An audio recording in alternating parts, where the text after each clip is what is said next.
আমাদের আজকের এই অনুষ্ঠানটা খুবই ভালো হয়েছে এবং আমরা কৃতজ্ঞ যে গভর্নর স্যার আমাদেরকে সময় দিয়েছেন। আর আমরা আশাবাদী যে আমাদের ইউকের রিমিটেন্স স্পেশালি আরও বাড়বে, যেটা আমরা কতক্ষণ কথা বলছি যে ইনফর্মাল চ্যানেলসে যে রিমিটেন্সগুলো বাংলাদেশে যাচ্ছে এগুলো আমরা অবশ্যই অনেক বিভিন্ন মিটিংয়ের ক্ষেত্রে আমরা বলে থাকি মানুষকে যে আপনাদের বৈধ পথে টাকা পাঠানোর জন্য, যেটাতে বাংলাদেশের ক্ষেত্রেও ভালো হয় এবং আপনার যে জায়গাগুলোতে আপনি ইনভেস্টমেন্ট করছেন ওইখানেও ধরেন আপনার অ্যাকাউন্টেবিলিটি থাকবে।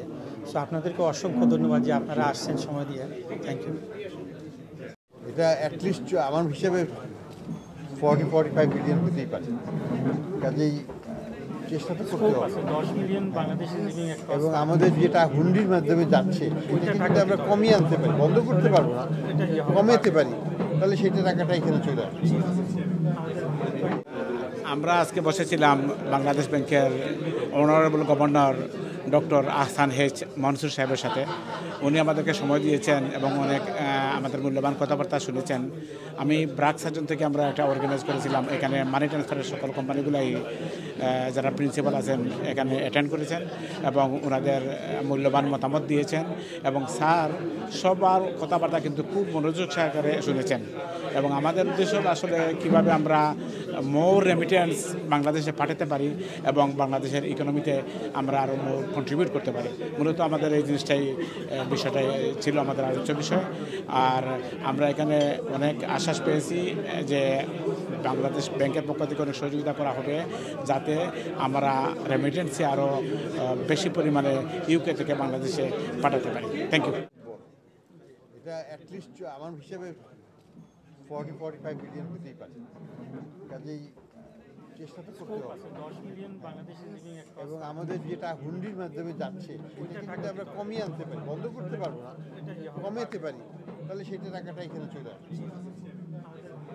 30 মিলিয়ন কস্ট আমাদের চেষ্টা করে দিতে হবে। মনে করেন পাকিস্তানের 5টা ব্যাংক আছে এখানে, ইন্ডিয়ার 7টা ব্যাংক আছে এখানে। তো সোনালী ব্যাংক আসলে আমাদের সবচেয়ে প্লাস পয়েন্ট হবে, মনে করেন আমরা যারা এমএসপি বিজনেস করি মানে মানি ট্রান্সফার যারা, আমাদের কিন্তু এই দেশে হাই স্ট্রিট ব্যাংকগুলো আমাদের অ্যাকাউন্ট খুলে না। তো সোনালী ব্যাংক যদি আমাদের অ্যাকাউন্ট খুলে সেই ক্ষেত্রে আমরা সোনালী ব্যাংকের মাধ্যমে আমাদের ব্যবসা, যেমন আমাদের রেমিটেন্স ব্যবসা করতে পারবো।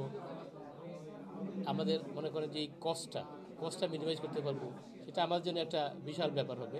আমাদের যারা money transfer business, specially money এক্সচেঞ্জগুলো, আমাদের বিজনেস একটা স্মুথ হবে। Thank you. আমরা গভর্নরের কাছে আমাদের যে চাওয়াটা, আমাদেরকে সাপোর্ট করার জন্য, যেমন আমাদেরকে বাংলাদেশ ব্যাংক যদি অ্যালাউ করে এখানে ওয়েজ অনার্স বন্ড বিক্রি করার অথবা অন্যান্য আমাদেরকে অথরিটি দেওয়ার, এখান থেকে বাংলাদেশে অ্যাকাউন্ট ওপেন করার, এবং আমরা যেটা দাবি জানিয়েছি যে আমাদেরকে সাপোর্ট করার জন্য এদেশের অ্যাকাউন্ট অ্যাটলিস্ট সোনালী ব্যাংক যদি ফুললি ব্যাংক লাইসেন্স পেয়ে যায় তাইলে আমাদের নষ্ট অ্যাকাউন্ট করতে পারবো, আমাদের বিজনেসের সাপোর্ট আসবে।